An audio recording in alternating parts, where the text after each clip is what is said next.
Hello and welcome. This session is sponsored by StorageCraft. StorageCraft is a data protection, data management, and business continuity solutions. StorageCraft's powerful data protections offers deliver instant, reliable, and complete data recovery and eliminates downtime.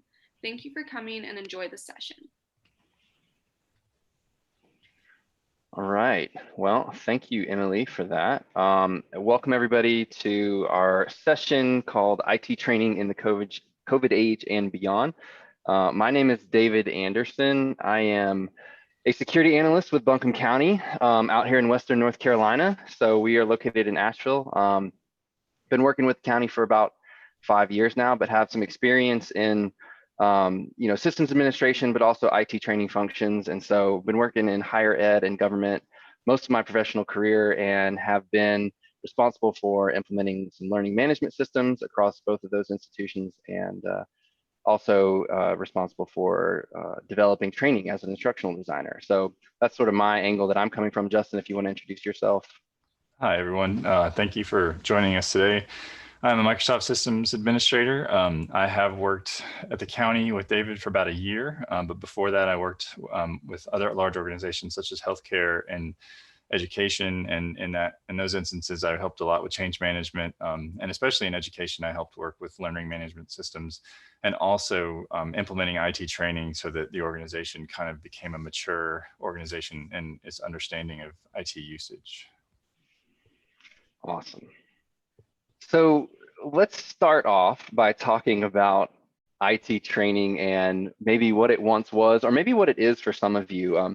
My goal here is to kind of give you an idea of where we were and where we are now. And so, and Justin may be able to add to this as well, but just in terms of Buncombe County alone, I would say 5 years ago when I started here, there were some ideas about what training should be, okay? And so if you see here on the left side of the screen, this is kind of how it started. We had a room or a lab, a computer lab that people would come to. We would actually serve lunch, and that's how we got people in, right? And so it was a good idea, I think, on the surface, and to start it, just to kind of drum up some awareness of the fact that, hey, IT is providing this training for you guys. You should take advantage of it, right? Because we're trying to make the workforce better in a sense. And so, we kind of started out in this room all together. It was very limited space. I think our computer lab had 20 something, maybe 24 spaces.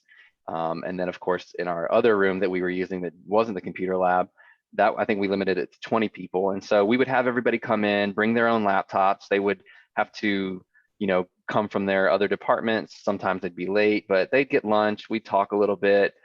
It would really, condense the amount of time we actually had to learn. And then of course, there was always that one person who maybe was sort of falling behind, or it was just kind of a mess. We were doing recordings, but it was taking a really long time to edit those recordings to be able to publish them for people to watch later. And we had to set up custom signups through SharePoint, and we had to do a lot of things by hand. Surveys were done by hand. And there wasn't a whole lot of like follow-up either, right? So like you came, you sat, you learned something, and then you kind of just went away, right? So we didn't really do much assessment in that sense either. And so the other thing about that is that it wasn't truly, I guess I would say, consistent in that manner, where we had a date and time, but we would do it in a semester format, right? So it would happen for a few weeks at a time, and then we would take a break.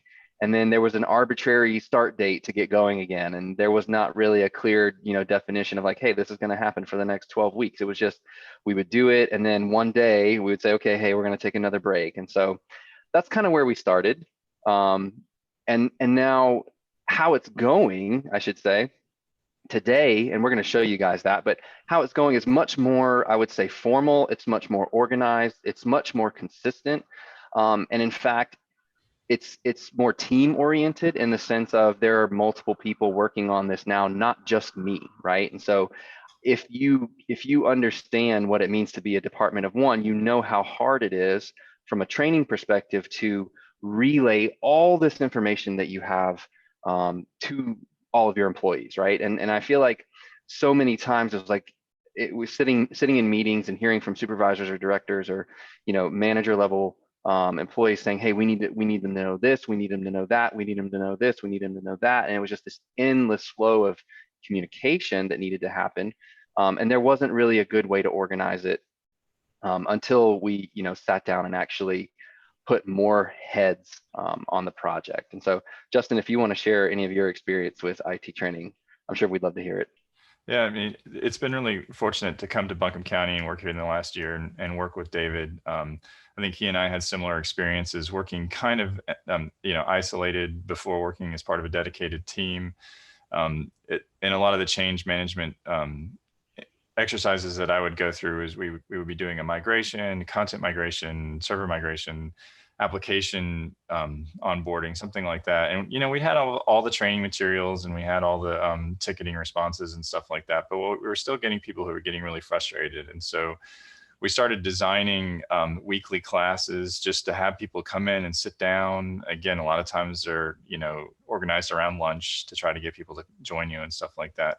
But once people felt like they could come in and kind of, kick the tires and mess up a little bit and ask questions, it really became popular and expected. And I think that, giving people that routine of training and those instances where they can come in, sometimes just the training turns into a lab and where you're answering questions and demoing to people what it's doing, but just that consistent, regular approach to having those types of training programs available week after week really became popular, even at a small scale when I was doing it just by myself in smaller organizations, but always having a team is also really nice too, so that we can kind of do all the prep work as well. So, moving from that small, kind of lab environment to how's it going now, where we have more people that can prepare the communications and also develop the content and even spread out some of the instruction to various IT experts has really been helpful as we've matured here at the county. Awesome.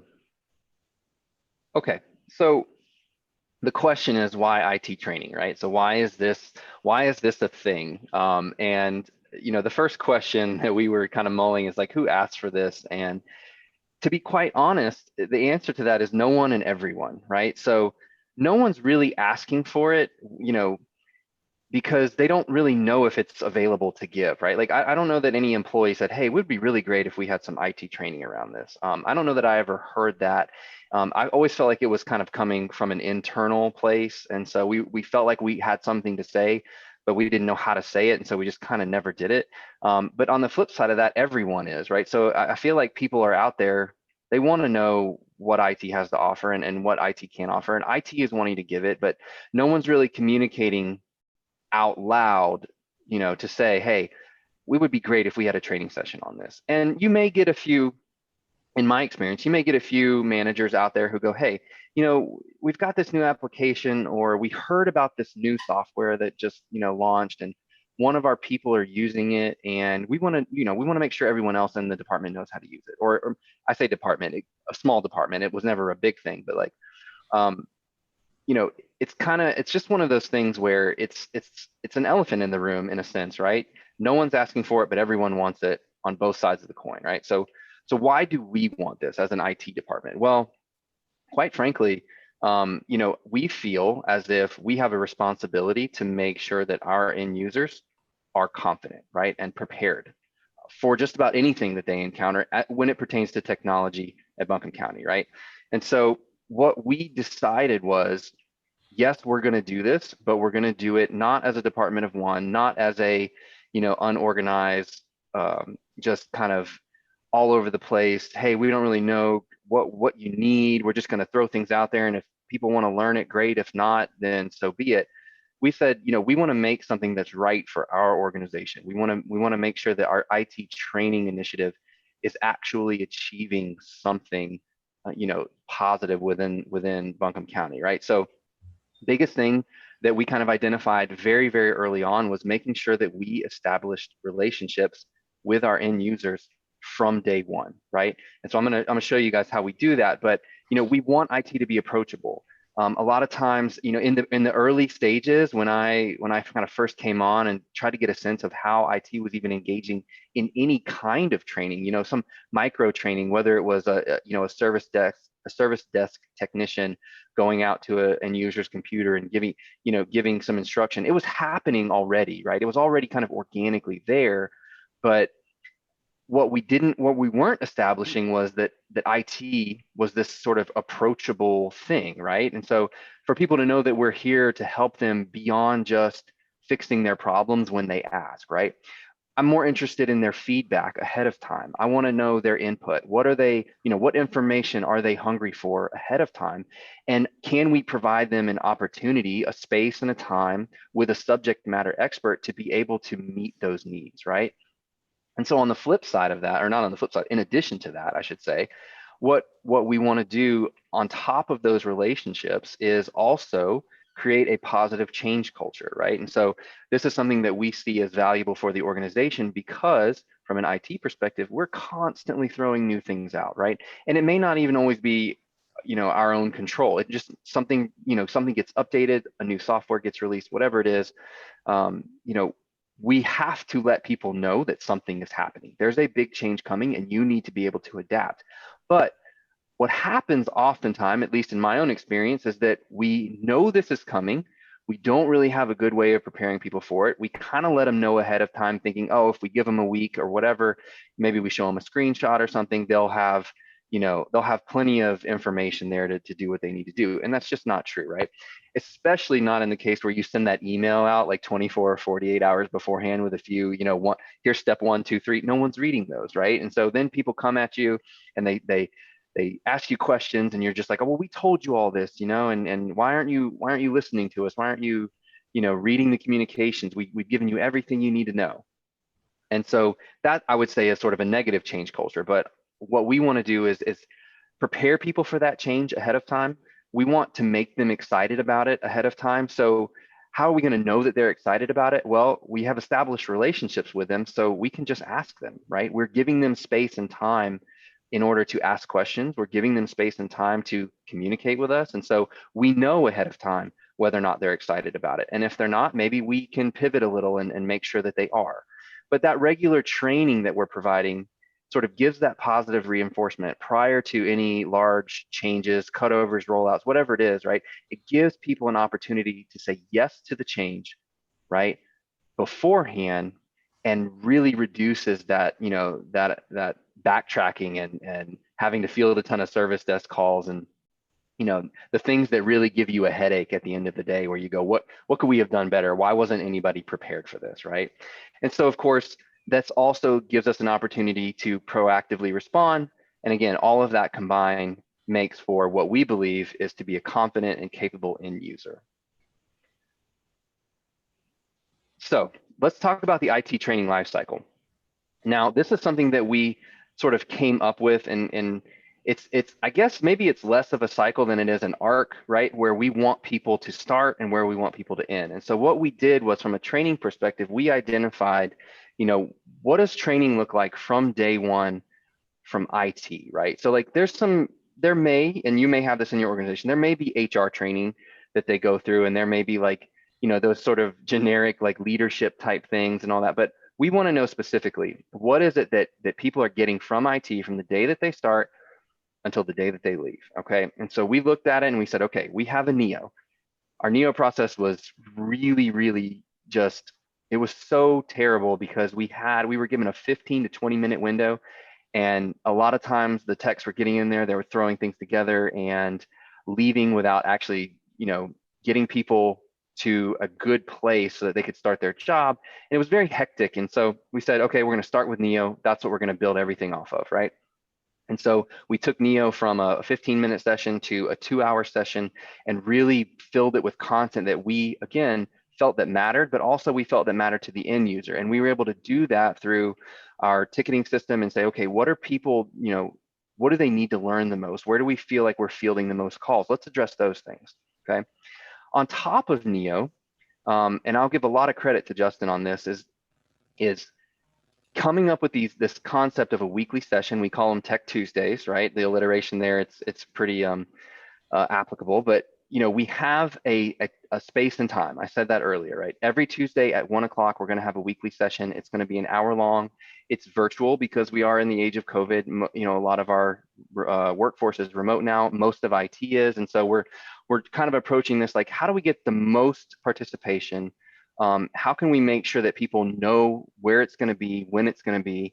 And so we said we're going to do this every Tuesday, 1 o'clock, no matter what, right? It doesn't matter what's going on in the world, doesn't matter what's going on in the IT department. Everyone knows that Tech Tuesday is happening at 1 o'clock, okay? So then we took that a step further and we said, okay, well, we're going to have these weekly sessions every Tuesday at 1 o'clock. The whole county is going to know about it. We're going to communicate it on our IT training SharePoint site. We're going to communicate it in our teams. We're going to communicate it on the on County Central, which is our intranet, right? But what if we recorded that for those people who couldn't make it? What if we recorded it and let them learn on their own, right? So somebody can't make it at 1 o'clock. Maybe they're working a third shift. Maybe they just don't have those opportunities in their day. They can come back and then view this material on their own, right? So we're making it accessible after the fact. And of course, it's self-paced in that sense where I can watch a few minutes here, a few minutes there, but consume that content on my own time, right? The next piece would be custom training. And so what we saw was, hey, are we giving people an opportunity to ask us to come to them, right? So we're doing a lot of things where we're pushing out this content to you. We're giving it to you in Neo. We're giving it to you in the weekly sessions. We're offering you the opportunity to be self-paced. But what if you have a need that goes beyond what we're doing? So we created a form for people to ask us, hey, we want to bring you guys in, or whatever subject matter expert, right? I'm speaking specifically about the IT training team, but it could be any subject matter expert, and maybe we just help coordinate it. But bringing the subject matter expert to that group and saying, okay, what's unique about you? What is it about your department that you could use some training on, and then sort of tailor it to them, right? And of course, the last sort of piece of this cycle is this self-help, right? And so I talked a minute ago about that confident, capable end user. What we're driving them towards is, again, understanding that at some point in this cycle, after they've gone through Neo and they've gotten their base and they've gone through some weekly sessions and they're comfortable with IT, maybe they've talked to us a little bit, they've done some IT training on their own or as a department, they are actually at a place now where they know where resources are in order to help themselves, but they also have the knowledge to help themselves, right? So that there's, two layers there to that, but we've done our due diligence up to this point to say, hey, you've got so much content at your fingertips. We've actually given you opportunities to consume it. You've actually consumed it on your own. You've asked us to come to you. We've established this relationship with you where you feel comfortable not only learning the information, but asking us for help. But at some point, you're actually going to be able to do this stuff on your own. And so that's where we want our employees to be, is to be, sort of this sort of self-actualization where they go, oh, hey, you know what? I learned this last week, or hey, let me go see if there was a Tech Tuesday session on this, or let me go see if there's a short video on this, and we'll talk a little bit about that later too. Okay, so where do we start, right? So I showed you sort of, I showed you our formula for that confident, capable end user, and I showed you the life cycle, but how do we actually get to this place where we can come up with those concepts, okay? So the first thing I would say to do is identify your experience, right? And I'll, I said, AKA the talkers.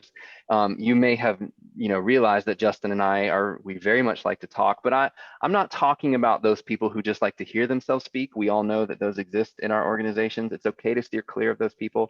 I'm more interested in who are your least introverted people in your IT department, right? So like we're very notorious as IT departments for being sort of like closed and we don't want to talk to people and we're not, I want you to go find those extroverts or the least introverted people in your department and figure out who those people are. Who are the people that have relationships already throughout your organization, right? We actually brought in some IT senior leadership into this group when we first started it because he had a lot of connections and he was, very, I guess, approachable in that sense. And so he had a way of sort of getting us, the avenues that we needed to actually start to talk to people and get the input and all the things that we desired, right? So identify your experience, make sure that those people have a desire to help. Now, if you're doing things right, I would say that most of your people probably have a desire to help. So it doesn't stop with the IT training team. Your entire IT department should really be a part of this. They should be aware of what's going on with the IT training team and want to contribute in some way. It doesn't have to be a public speaking role, right? Justin and I take those on a lot throughout our weekly sessions. And it doesn't have to be that. There can be other ways to contribute. But once you have your talkers assembled, right, you create that team, now you can start to organize and actually advocate for your employees to say, hey, you guys, we see the needs out there. We can start talking about these things. Let's actually deliver something, right? And so that's where we kind of get into this project management piece. And I'll talk a little bit about our project manager, Jody. I'll call her by name because she's an incredible human being. And if it was not for her, when we started this idea, this concept back in, I believe it was February, Justin, correct me if I'm wrong, but it was around that February timeframe. We didn't know that COVID was going to be a thing, right? We weren't aware that we were going to spend a month in an emergency operations, center, and we weren't aware that, training was going to get flipped on its head and that people were actually going to need that connection back to IT, right? But when we started this project management piece, it became very clear that, Jody's perspective, not being on the IT training team, was very valuable to us. Okay. And so, it was one of those moments in time where you realize that, hey, this is about more than just what we want to do. It's about more than what we think is good or what is right. So Jody was able to kind of, not only keep us on track from a project management experience, but she asked a lot of questions because she was a person that was actually interested in what we were having to offer. And so she's like, yeah, I actually want to attend these things. So, here's my feedback on this. And so she would ask us questions and we would get together on the regular, and it became very apparent that our regular meetings were catalysts for our, all of our ideas being successful, right? Which seems to be, that's kind of one of those things you're like, duh, David, right? Like that you should be doing that. But in a sense, what we did was we were able to carry that over. So we took our lessons learned in our project management and that format, and we kept going with it. Just because the project ended didn't mean that the format of how we interacted as an IT training team had to stop. And so we created a lot of, frameworks and outlines and just a lot of structure around the IT training team and how we operated. And you'll see in the slide here, Justin's word operationalize. It's a fun one that we like to use around here and very hard to say if you haven't said it before. So I'm glad I got that right. But it was the catalyst for us being able to operationalize all of these ideas. And so if you're thinking to yourself, I'll get a couple people, we'll make sure that we reach out and have connections and all that, and then we'll start doing training. Let me just kind of put a stop to you right there and say, if you don't have a project manager, find one. And if you can't find one, start digging in on what project management means. Write your charter, do a scope, make sure that you have clear goals, clearly defined deliverables. Justin's going to talk a lot about that here in a second, but it really is the catalyst for being able to be successful. And I'm telling you, we started this 6, 7, 8 months ago where we started doing these weekly sessions. If we didn't have project management in the beginning, I don't know how we would get through these weekly sessions. It seems like a no-brainer, but you'll see in some later slides that it's not that way at all, actually. So Justin, did you have anything you want to add to that? I think the role of the project manager is really critical here to keep the team focused, because a project like this that seems all-encompassing can really kind of spin out of control, and you can have a lot of different ideas come in. Project managers always will say, we've got a goal we have to meet, and these are the metrics by which they have to be met. And I think that's what made our training program really succeed and take off instead of unravel. It was really helpful to have Jody in as a project manager for us. Yeah, kudos to Jody.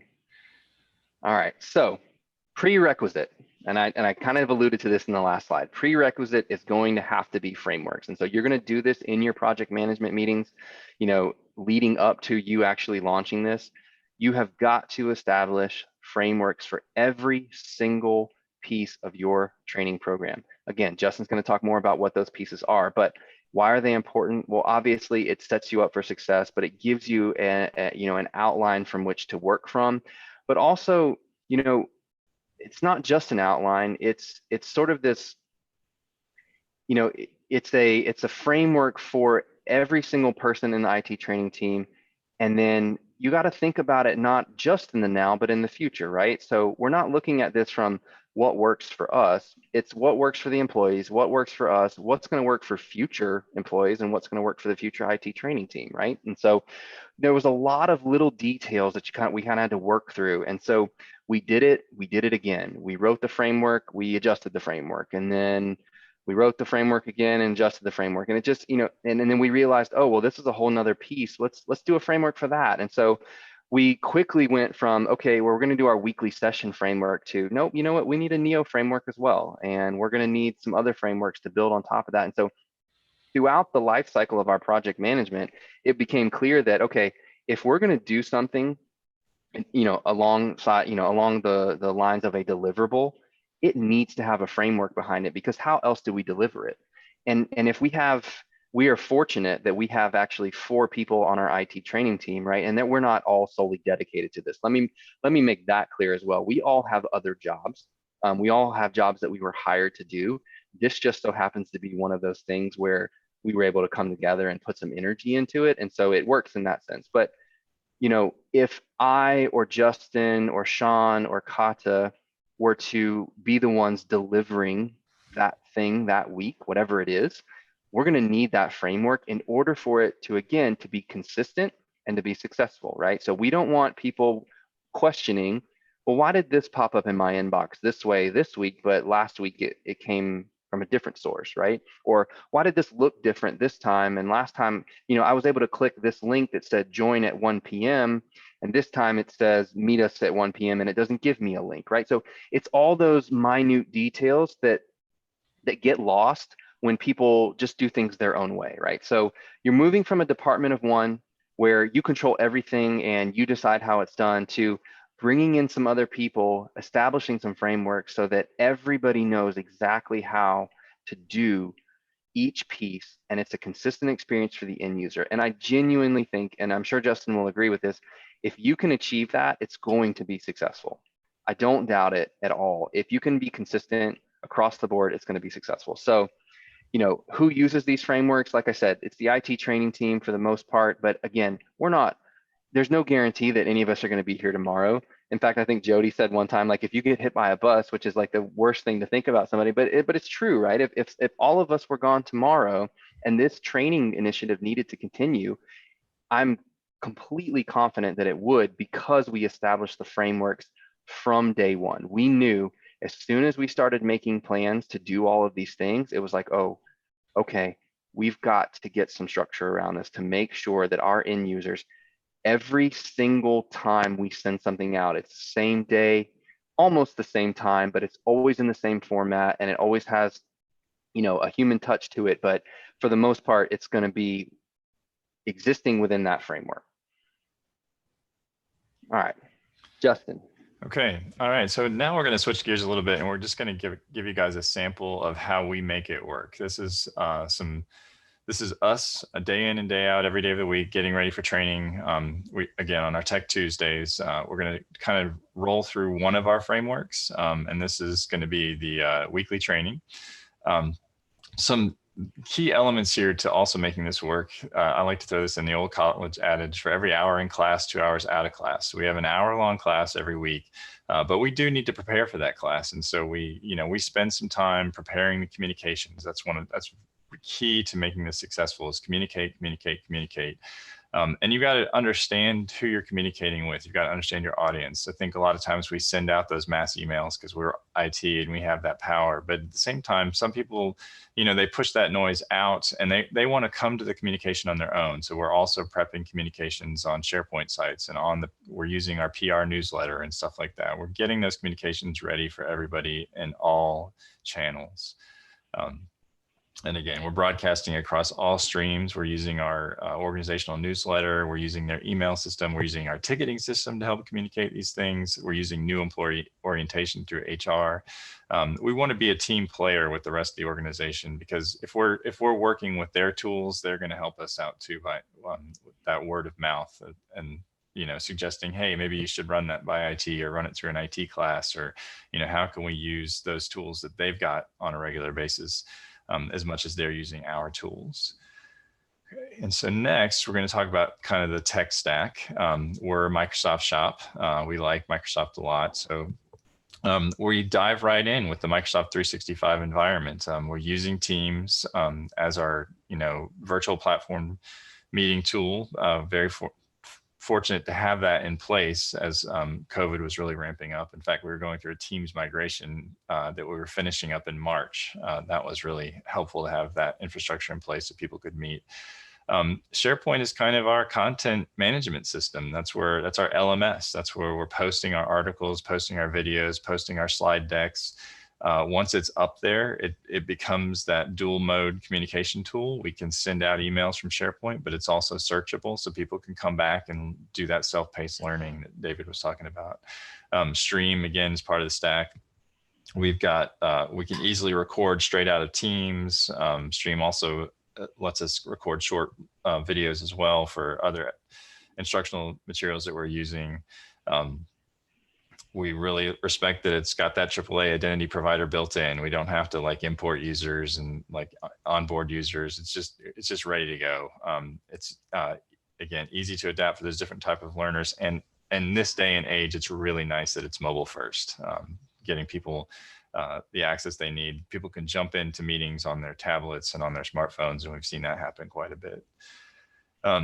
So now it's going to be a meaty slide here. I don't want to read all of this. I just want to demonstrate that we're working a lot. I've got slide bullet 8 highlighted. That's training day. But around training day, we're doing all these other things. We're meeting right after class. We're kind of reviewing what went well. We're looking over any incoming requests for types of training.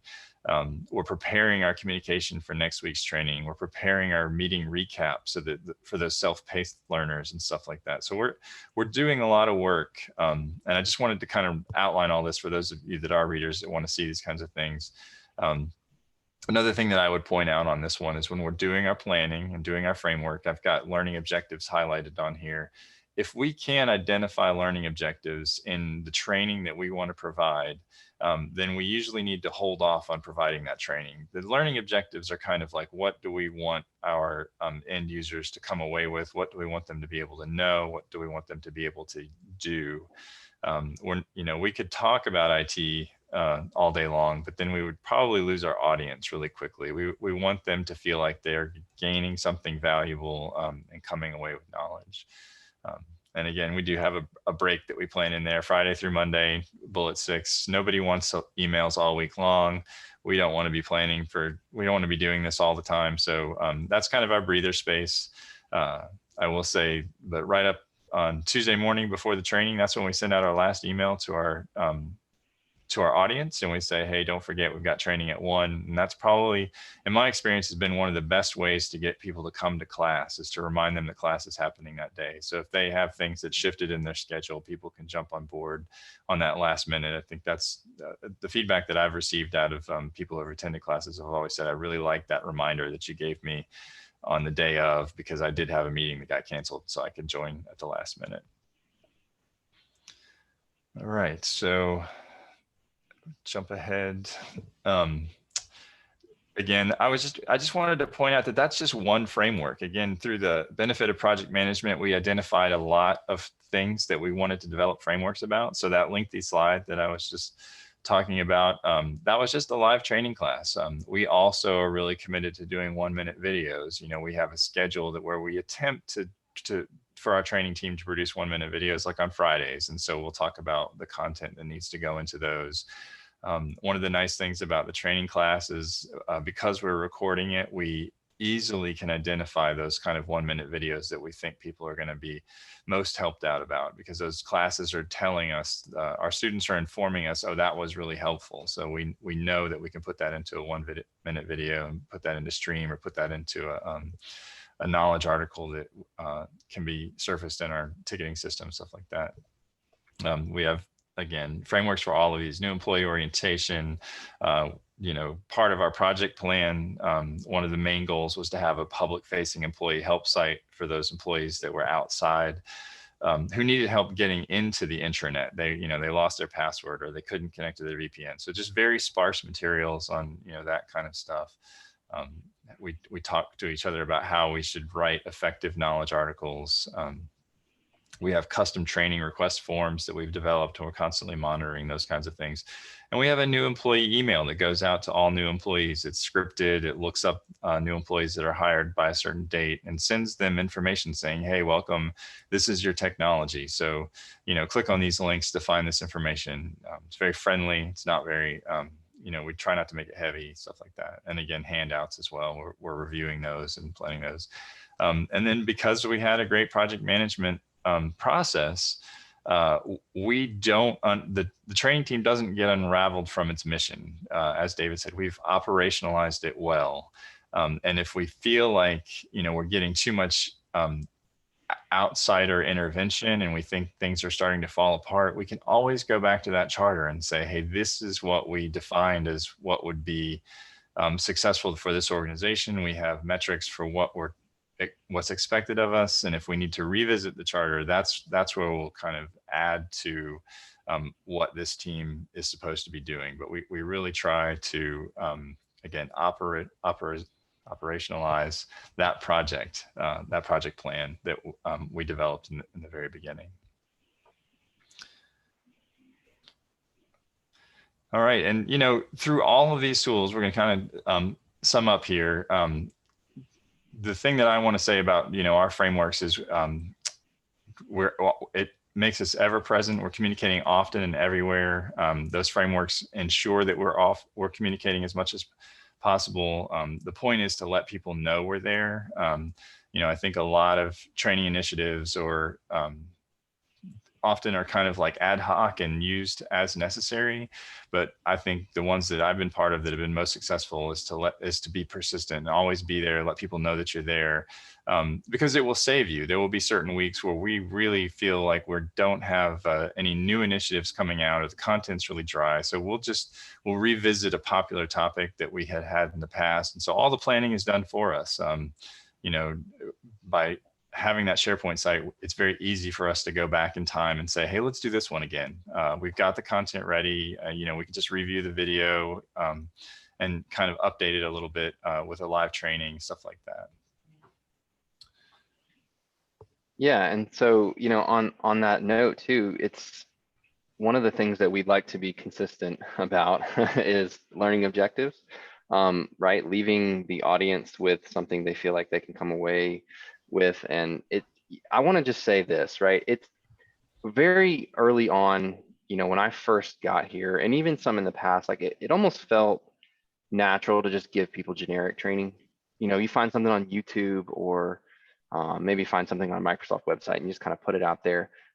I've come to learn very quickly that defining those learning objectives has been really a game changer, because we can identify ahead of time what it is we want people to learn, or what we feel is important, or what they feel is important. Again, getting all that feedback has been really, really helpful. And of course, making those, those 1-minute videos as a part of the larger training classes.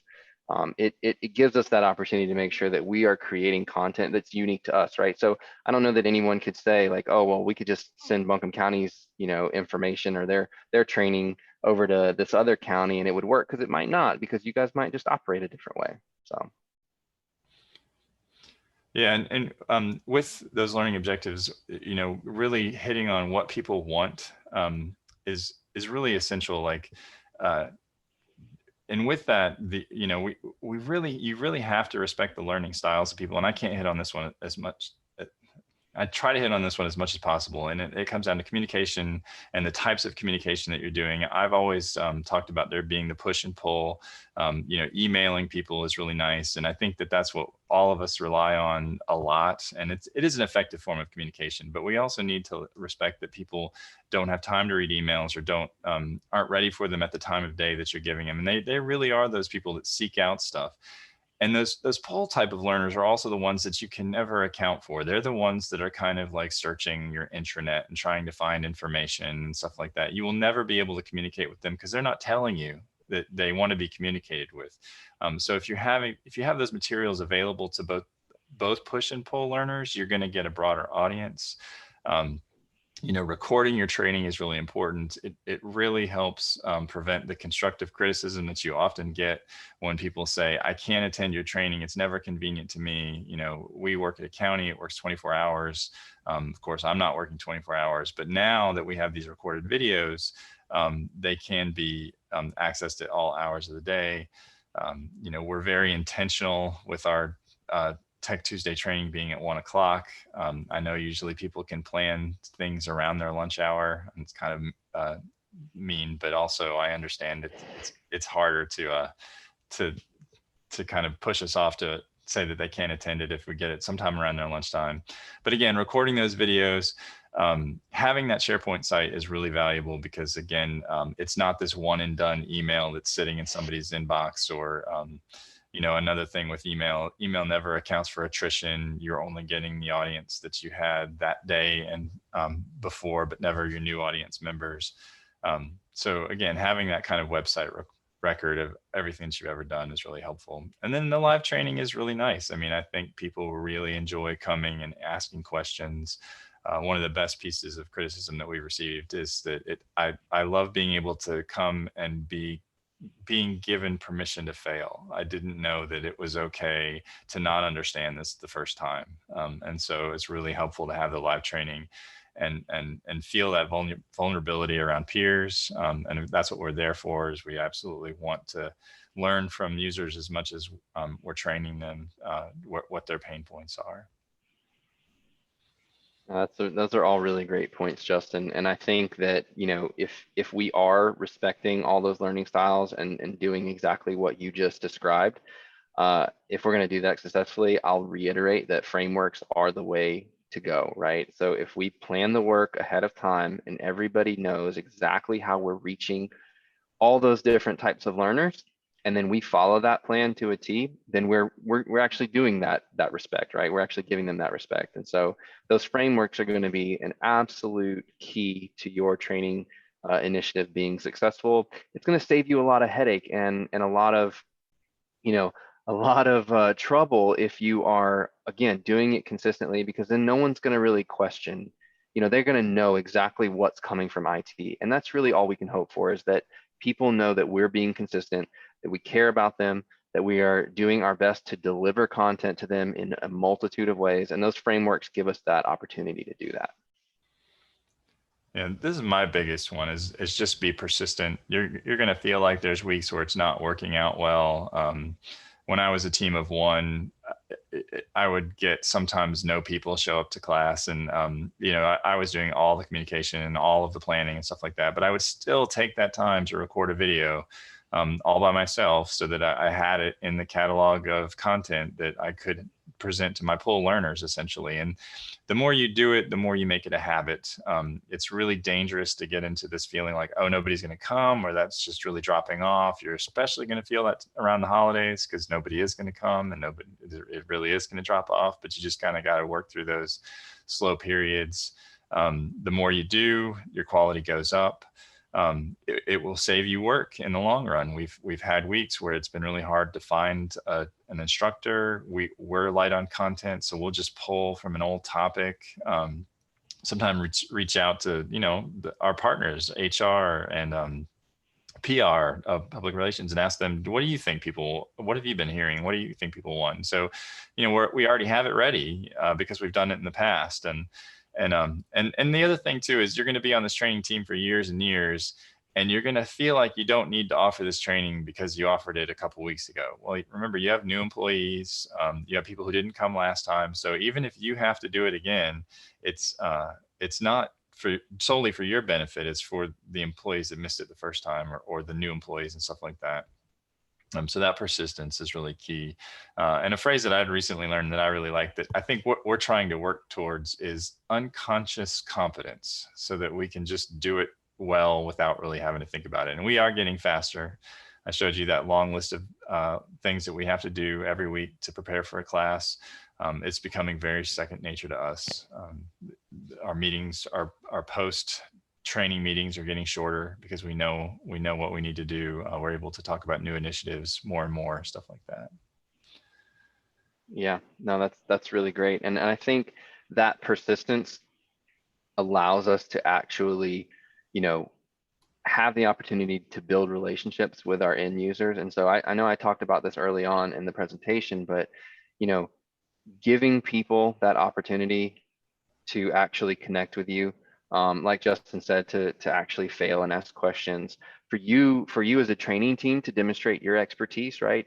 You want IT to be approachable, but at the same time, you want people, to know that, hey, you're subject matter experts, that you can come to us for help. You don't have to try to work through these problems. I can't tell you how many times somebody has come to us at the end of their rope, completely fed up, and they say, this application is not doing any of the things we expect it to do, and we need it to do all these other things. And we go, okay, well, let's take a look at that really quick. And come to find out, it's not that the application doesn't do those things.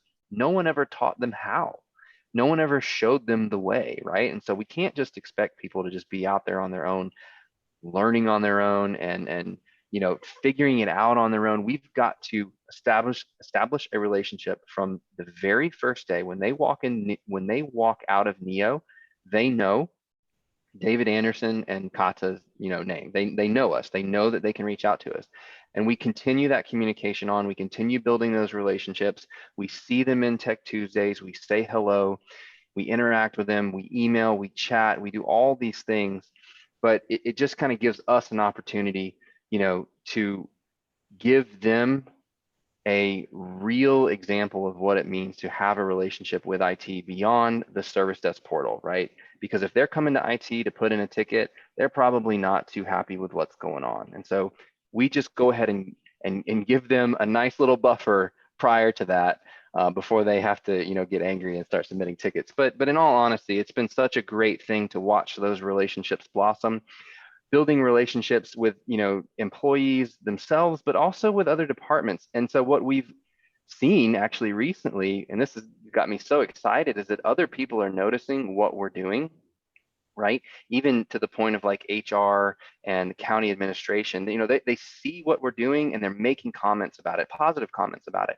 And now people are actually starting to ask us, hey, can we take over your space?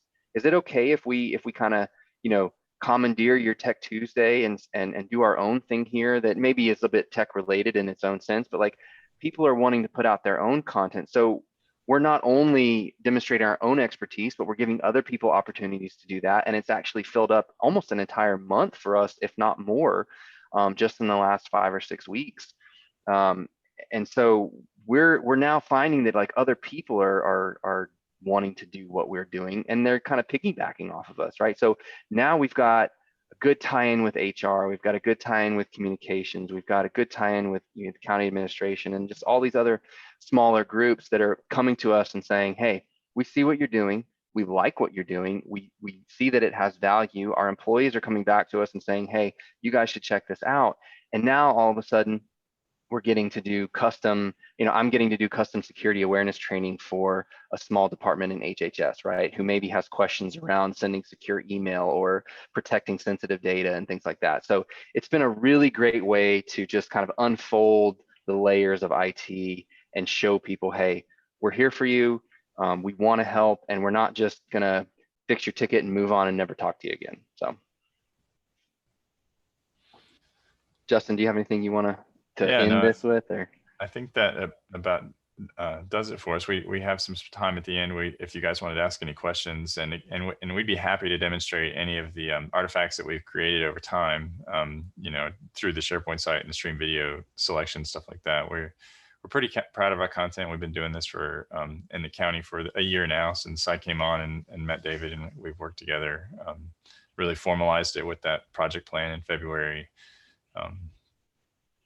Yeah, so that's, I feel like it's been really successful here. We're on a team of 4, and I started with a team of 5, now it's a team of 4, and it means all the world to have a little bit of extra help to do these things together, have those backups, be able to take vacations, stuff like that. So. Yeah, for sure.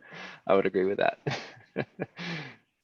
Awesome. So I guess we'll just wait for questions if there are any, and otherwise, thank you guys for coming. For those who did attend, we really appreciate it. And a quick shout out to Marcus in Guilford County, who kind of spurred a lot of my own thoughts on when I was trying to, grappling with this concept of training. He really gave me a lot of inspiration. So if you're watching, Marcus, thank you.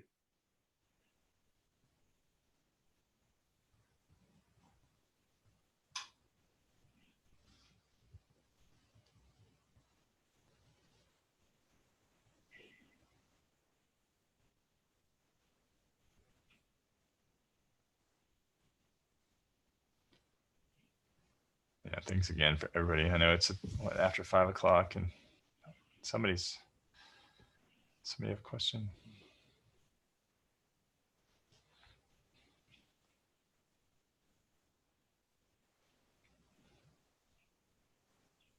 I haven't seen any questions pop up yet. Yeah, I thought I saw a hand raised, but.